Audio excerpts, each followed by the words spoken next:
aside from the color of your hair, where'd the name come from? Well, actually just from the hair. When I was young, they used to always call me redhead, redhead, redhead, redhead. So everyone knows me by redhead, so I just thought it'd be easier to just keep it simple and straight to the point. So we just made it a little gangster and put the Z at the end, but it's still DJ Redz. Okay, cool. Okay, so how did it all begin? What gave you the initial push? Well, actually, my father was the one who gave me the extra push. When I first started listening or going to DJ gigs was with my father. He always did DJing stuff ever since I was young. He stopped for a while and then he started back up. I was probably around age 19, 20 years old. And I started helping him out, doing what every basic DJ should start off with, carrying equipment and stuff like that. And then I literally got my own fan base and started doing it on myself. Cool, cool.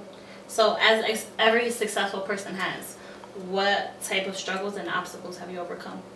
There's always the struggles. Well, mainly a lot of barriers is that Puerto Rican, you know, DJing hip hop. So it's like people looked at you like, you know, oh, he's Puerto Rican, automatically they tag you as he's a Spanish DJ. Okay.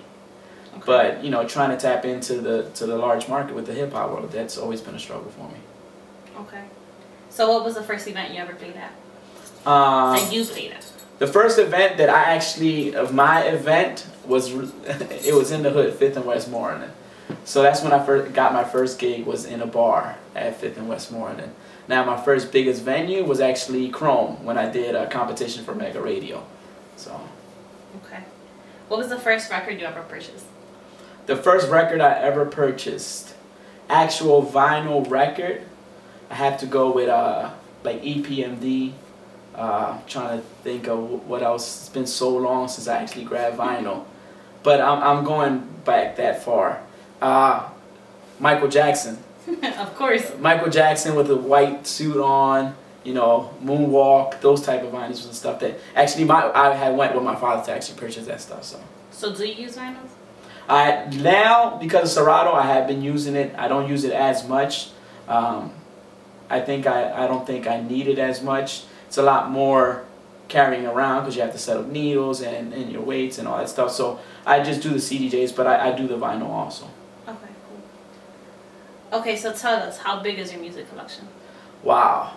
My music collection is, being that I'm such a versatile DJ, I've got over 100,000s of tracks. Wow. Like, I got hard drives with hard drives and hard drives. You know, so I got plenty of music to go for days, months, years probably. Wow, that's amazing. So, of all the music you have, which track never fails? It all depends. The crowd. Like if we're talking about a hip hop crowd, any Jay-Z track, you know, will rock it. You know, if you do Spanish, I think honestly any bachata song will bring out a crowd, and I've learned that easily. But if you're into hip hop, then yeah, any Jay-Z track will literally rock the crowd. Okay. So what's your favorite tune of all time? My favorite song of all time? That's a good one. I would honestly have to say I have so many, but Planet Rock is one of my favorite tracks. It's also like a Jay-Z track. It's something that you can play, and anyone can adapt to it, whether they're young or they're old. But I really don't have an actual favorite track that I'm like, oh, that's my favorite track. I just love music, period. Okay. So when the partying is all over, how do you relax? Listening to music. So after the party is over, honestly, listen to more music. I think any downtime that I do have, I listen to music. So it's really, you know, there is no really relaxed time unless I'm just watching TV, but I'm still listening to music. So yeah, so that's what I do when I'm relaxed time, is I just, you know, spend time with the family and friends and listen to music. Okay.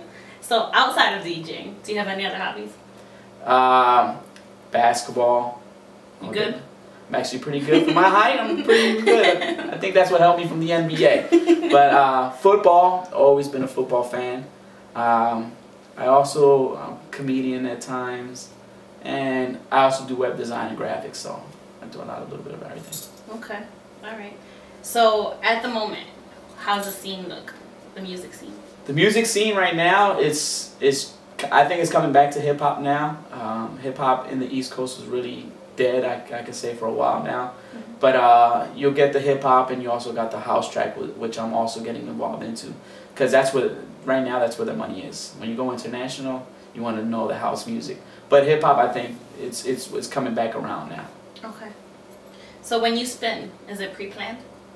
I always go with the mindset of what I want to play, but I never do it. You just get so involved, depending on the crowd and the feeling that you get from the crowd. You just go with the flow. So I always go with the plan, but most of the time, about 98% of the time, I don't go through with it. So there's no point in planning. Yeah, well, yeah, you always want to have a plan just in case it's a dead crowd. But yeah.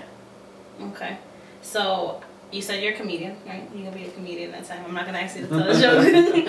I'll save that for later. So I'm sure you have a sense of humor, though, right? Yes. So tell us, what's the funniest thing that has ever happened to you at an event? At an event, the funniest thing that's ever happened to me at an event that's funny. I don't think it's funny, but I mean, at one time I was at Tierra, and on a catwalk, someone was walking. I guess they didn't see the end of the catwalk and just fell into the crowd. But they got pushed right back on. The good thing is they just kept it rolling, so it really didn't look any difference. But that's mainly it. I had the music just pause, and I was actually on my phone, and I had the headphones on, so I hear the music on, you know, what's coming up next.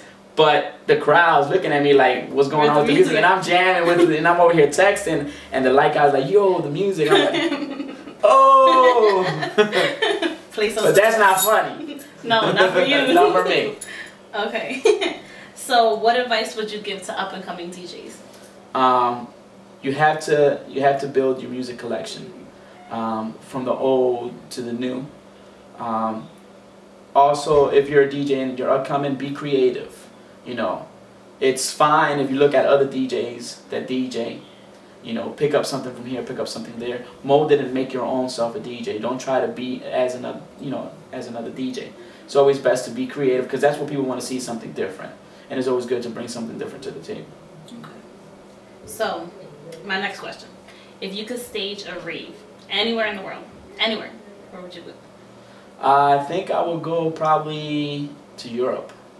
I think in Europe you'll probably have the biggest crowds, and everyone respects anything and every type of music. So whatever you play, whether it's hip-hop, whether it's house, you know, there's a crowd behind it, and it's not 50, 60 people, it's thousands and thousands.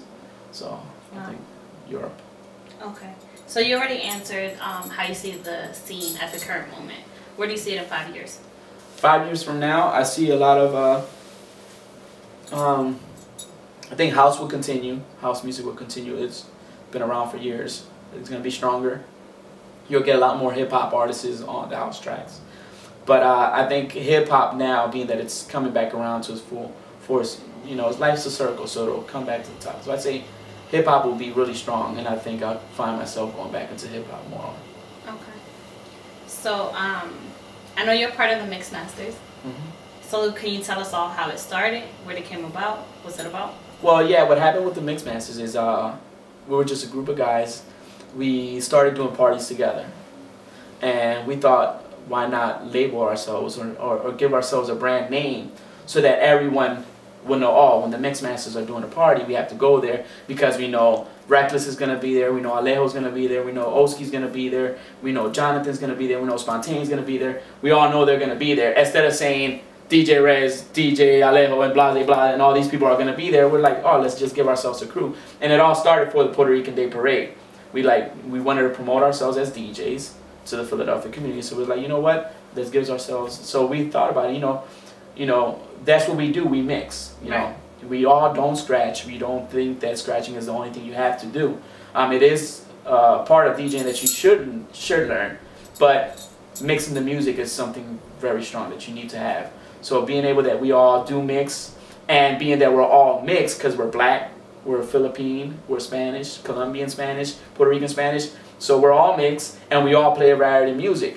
Into the hip-hop and Spanish, we got Alejo's into Spanish, we got Reckless into the hip-hop and house, we got Spontane that's into hip-hop. So I was like, you know, Mix Masters, that's what we are. We mix. We either mix the music, we mix our crowd, we're just mix masters. So that's how we came up with the name. Did anybody come up with it initially, or you guys, it was kind of mutual agreement? Mutual agreement. Okay. All right, well, that's my last question for you. Do you have anything else you would like to say? You want to hear the joke? Yeah, you want to tell me a joke? What did the hot dog say when it passed the finish line? Oh, God. What's this? I don't know. I'm a wiener!